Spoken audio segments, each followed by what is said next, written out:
Welcome, everybody, to this recorded off of StreamYard, not live. My first attempt ever doing this on for my show, Tally Book Troubleshooting. You can see I'm stumbling already. Welcome, everybody. It's Tally Book Tuesday. So glad you're tuning in. Tally Book Troubleshooting brought to you by Arc Energy. We process your energy. Man, I am a little flustered today doing it like this. I normally do this in person, but I have a great guest today who saw a few of the episodes, reached out, and I'm like, man, why not get a different perspective on the oil industry and get a little bit of an outside perspective? That's the whole point of this, right? We can't just keep interviewing the same oil guys or operators one after another. We're trying to educate people out there. So without further ado, I want to introduce Yvonne. Yvonne, you got a LinkedIn, right? I do have a LinkedIn. Perfect. Take it away. Introduce yourself. I'll make sure everybody reaches out and links up with you. Hi, y'all. I'm Yvonne Rosas, and I'm with eXp Realty, and we are an international company. So we are everywhere around the whole world. The fastest growing top 4 global group in the real estate industry. So, I really wanted to come today and visit about real estate. So real estate specifically around the Permian Basin, right? yes, sir. Around the Permian Basin, just the ups and downs and what we all see and the influx of people in and out of the area that drives our economy that we so love. I can only imagine when I came in here, when we were buying our house, the industry was really booming. It was definitely a seller's market and was tough to buy a house. And then the downturns here and poof, it is turned into a buyer's market. Even though the industry's coming back a little bit, it's still quite a few homes for sale out here, correct? There's quite a few homes out here. We've got about 3 months of inventory on the market right now. So it is definitely a seller's market. You've got a little bit to choose from. So, talk about some of the challenges that you come across with such an up and down market. Like, it's not like we were chatting there. It's not like Austin. It's not like Dallas or anything like that. It really all depends on the oil industry, which is, the predominant industry out here in the Permian. What have you seen has been some unique challenges, to say the least, in some of the real estate? On some of the unique, I had a client that it was a for sale by owner. So I was driving by and I thought, you know what, I'm pretty aggressive. So I decided to call that for sale by owner, work it up. So he said, you got a buyer? Bring them on. So I brought the buyer in. They fell in love. They fell in love with the house, had no qualms whatsoever, go through the inspections, get everything going for the lender. Then come to find out, they thought, oh, no big deal. We'll qualify for this $250,000 home. No problem out here in the basin.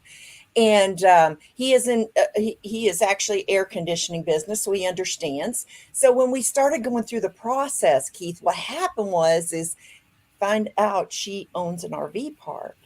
And so when she owns the RV park, it totally changed the lending dynamics completely. Wow, So that's new to me. Okay. oh my gosh. So, it's not just, hey, let's look at our 2 years of taxes. It was more like you own a business now. So that changed the entire dynamics of the lending. So when it come time to closing, both of them were so nervous and uneasy. Is this going to go through? Is this going to go through? Because we had to start all over and go through the lending process. So it's really important to kind of really, when we finally got to the table to sign, 2 weeks later, it wasn't just a slam dunk, we're going to close on this day. It was always an obstacle that was coming in our way and we had to overcome. So the situation is a realtor doesn't get paid until the closing table. So when you're going through these negotiations and trying to make all this happen, that thing can go south really, really quick when it comes to a transaction. So good news is it finally closed 2 weeks later. We had a local lender. We made it happen. And they are happy to this day. Buying a house, moving, it's one of the most stressful things you can do.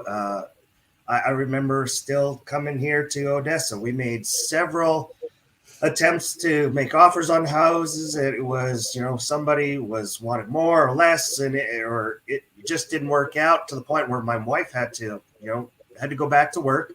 and she trusted me, and I ended up buying the home we're in all by myself without her checking it out till moving day. So there was a lot of tension there up until we finally closed and were able to move in. So I think a lot of people can relate that the real estate industry, especially here in the Permian, is got a lot of unique challenges.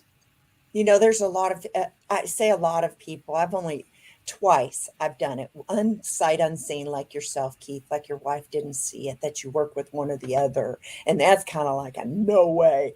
Now with video, you can go in there and take pictures of the entire house and send it to wifey. That's what we do, or we can sure TikTok it and make it Yeah. happen.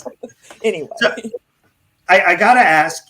So you don't work right in the industry. You work with lots of people, in the industry. I imagine lots of coming and going. What, as a little bit of an outsider, what's your views? What do you think the industry should do more to have a better positive? What should it do less of? Give me your. Well, I hope that this comes across really well. A lot of these bigger oil companies have directors and management and stuff coming into the market. I feel like they need to have a caveat of their HR package of having a real estate agent that they work with really close, hand in hand, and offer that to the executives, maybe, at a less expensive rate instead of going with some of the different ones that say sell it for yourself. And, they bring in these companies that charge a little less percentage. So, of course, it's 6%.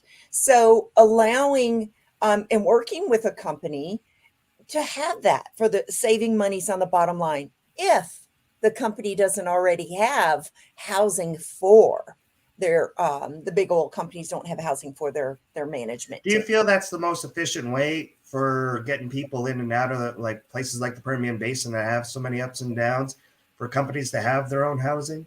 Their biggest obstacle when they get here is, I know for a fact, people look and say, do we live in Midland or do we live in Odessa? You have to think of that individual. If you're an executive, white collar, you probably look into Midland.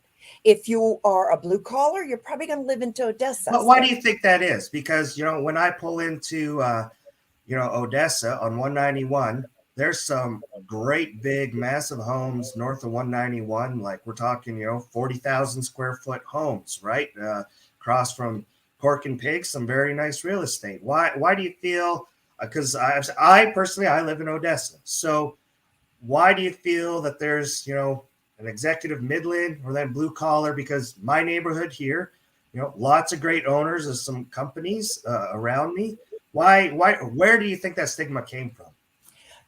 It's kind of always been here years ago. I mean, that's where the executive would live in Midland because they had the nicer hotels, they had the yucca theaters, they had the, all that entertainment, so to speak. And then, of course, Odessa, when you look at the history of Midland, Odessa, then you look at Odessa, these guys were closer to the oil field. They were workers, they were pumpers, they were, supervisors of the actual rigs. But when you're talking even about housing and the average price, I mean, you're looking at Midland, average price of $320,000, where Odessa's $246,000. We're not talking about those exclusive subdivisions that you're visiting about, Keith. That's where I'm saying that's where the executives would really live. Well, but you're talking about the average individual. Things have definitely changed. We got the brand new Marriott here in Odessa, some great restaurants. We're, so blessed to be here. We enjoy it a lot. Yvonne, thank you so much for coming on and giving me a few minutes of your time, different, unique perspective.